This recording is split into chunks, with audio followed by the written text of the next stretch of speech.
Cracker Barrel has once again been exposed for continuing to double down on their poor choices during this massive backlash that they're still facing. Now, as the company faces growing frustration from customers and investors after a string of controversial decisions. You see, Cracker Barrel is still facing backlash after pulling its longtime, symbol, Uncle Herschel from the logo and then bringing him back just days later. But people don't really care about that much. You see, but Cracker Barrel says this was part of a brand modernization, if you all remember. But the move cost the company over $100 million in market value and fueled frustration among loyal customers. Now, Cracker Barrel is now trying to repair its image, but many believe the company itself hasn't addressed the real issues behind its decisions. Now, this situation highlights deeper concerns about, simply put, where Cracker Barrel is heading, and now its leadership, how its leadership is handling controversy.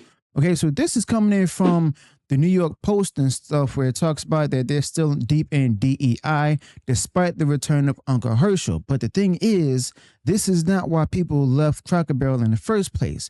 The actual reason is the fact that this company thinks restoring an old mascot or it will fix its image, while the leadership continues to push policies alienating its core customers. You see, Cracker Barrel's so-called modernization wasn't just about a logo. It's part of a bigger cultural shift driven by woke priorities. You see, they tried to hide beyond branding, but it was never just a design decision.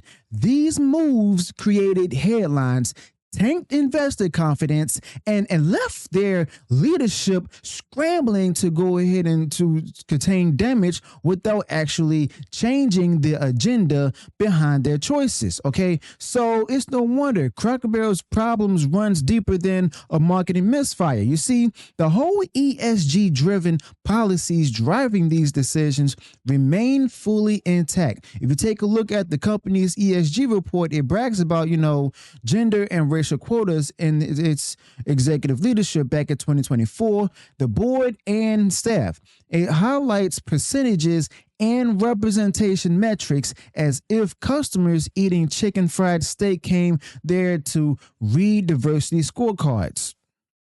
Now, this isn't about serving food. It's about satisfying activists and chasing Wall Street's approval while simply just alienating everyday customers who just want a meal without any politics that has nothing to do with it. Now, the irony is that Cracker Barrel quietly removed the DEI label, but didn't abandon the policies behind it. Instead, they rebranded DEI into culture and belonging. Now, it's the same agenda with a different name, basically. But on paper, they claim this shift is about hospitality and being inclusive. But the language is corporate spin, all right? Now, the average customer doesn't want to be lectured about inclusivity policies while ordering biscuits and gravy. Now, simply put, Cracker Barrel knows this, yet the leadership keeps prioritizing image building over connecting with its actual audience. Now, Cracker Barrel also, touts its, quote, diverse, independent, and highly qualified board, making sure to highlight that 56% of its members are female. That's framed like a win for the board, but it's irrelevant to the average diner. Now, simply put, customers don't care about, boardroom identity, politics, and they care simply about quality, service, and affordability. And by focusing on these metrics in marketing materials, well, Cracker Barrel signals who they're trying to impress: investors, activist groups, and media elites. And it isn't the people sitting in their restaurants. Now, even as Cracker Barrel brings Uncle Herschel back on the logo, the woke policies continue behind the scenes, even though they remove the DEF on the website. The ESG report openly outlines strategies for environmental and social risk management, extending all the way into supply chains. It highlights goals like increasing the percentage of food sourced through, quote, social standards and cutting energy consumption.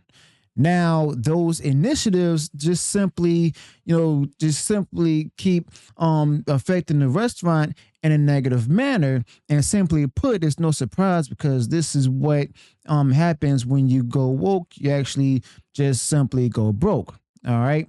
Now, Cracker Barrel, they just like I said, touts independent diversity, independence, and stuff, and customers don't care about that at all. But by focusing on these numbers, I mean, simply put, they are just ruining themselves and they're appeasing the investors as well. Now, the backlash isn't just cultural. See, it's also financial. Now, the investors saw right through the strategy instantly. Cracker Barrel's stock took a massive hit after customers actually revolted, online. All right, so that right there is no surprise at all, simply put, because of the fact that, they continue focusing on, environmental and social risk management, where they claim to be extending all the way into supply chains, that it highlights goals like increasing the percentage of food sourced through, quote, social standards and cutting energy consumption. Those initiatives might play well in corporate boardrooms, but they're actually divorced from the values of the company's traditional base. And this particular divide between, branding and audience expectation is why Cracker Barrel is still under fire despite walking back the mascot decision. Okay. Now, honestly, the backlash is not cultural, as I said, it's financial. Investors saw right through the strategy instantly, and the stock for the company took a massive hit before the weekend after customers revolted online. Social media campaigns called out leadership for pandering to activists while simply just ignoring their actual audience. Okay. Now, the attempt to pivot back to nostalgia by restoring Uncle Herschel on the logo looks desperate and not authentic because the underlying policies contradict the image that they're trying to protect. Okay, and that's saying a lot right there. But the president also weighed in on it, only amplify the pressure by commenting on Cracker Barrel's shift. He turned what might have stayed a niche story into a national discussion about woke corporate priorities. And suddenly, this wasn't just about a restaurant chain itself. It became another example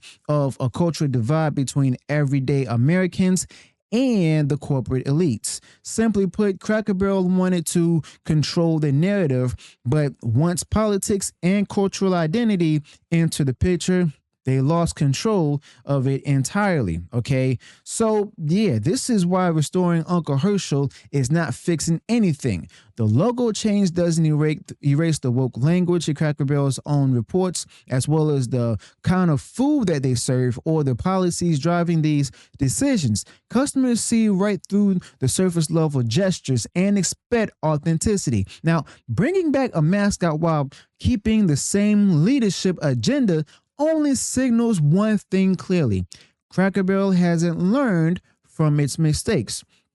Now, what makes this worse is the way Cracker Barrel tried to quietly walk back another woke branding efforts without admitting fault. You see, as you all know, they removed celebrations of employee resource groups tied to the ubiquitous activism from their site, but not because leadership abandoned those policies. They just didn't want to highlight them while dealing with backlash. Now, this selective transparency only creates distrust. Now, the customers themselves are reacting to branding alone. They're not only reacting to branding, they're responding to what feels like calculated manipulation.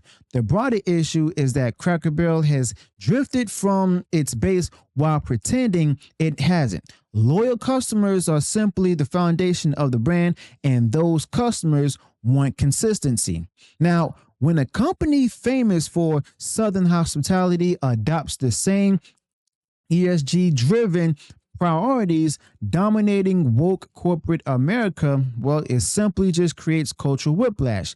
The brand's nostalgia driven marketing clashes directly with its internal policies, simply leaving both customers and investors confused about what Cracker Barrel actually represents. Now, honestly, the leadership change inside Cracker Barrel only deepens skepticism. But instead of just correcting course, new executives appear committed to doubling down on the same progressive framework that caused this backlash in the first place.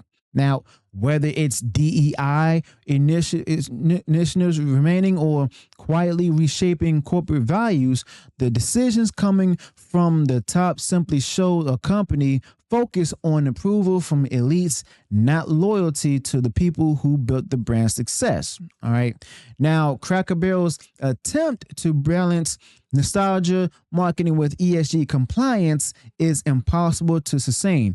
You can't promote Uncle Herschel as a symbol of tradition while publishing reports centered on activism-driven priorities. The contradiction keeps fueling distrust, and each new policy undercuts attempts to reassure customers that Cracker Barrel hasn't even abandoned its roots.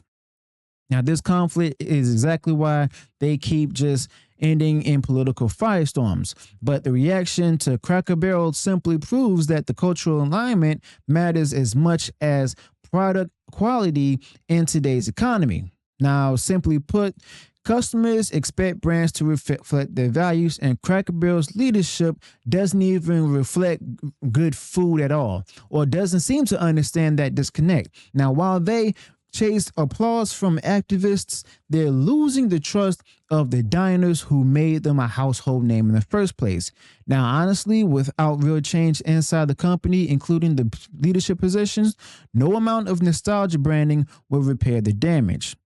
And at this point, Cracker Barrel faces a crossroads leadership, and where they can either commit to returning to its core audience or continue chasing woke corporate approval at the expense of brand identity. Bringing back Uncle Herschel simply just shows they're aware of the backlash, but awareness is not enough. You see, if the same policies, priorities, and messaging remain, the backlash will continue and get bigger. Investors will remain skeptical and customers will keep walking away. Now, Cracker Barrel has one chance to get this right before the damage becomes permanent. So let me know your thoughts about this in the comments below. Be sure to smash the like button, share the video far wide across social media. Subscribe to the channel, turn on the bell for future uploads, notifications, and I'll see you all in the next one. Until then, peace.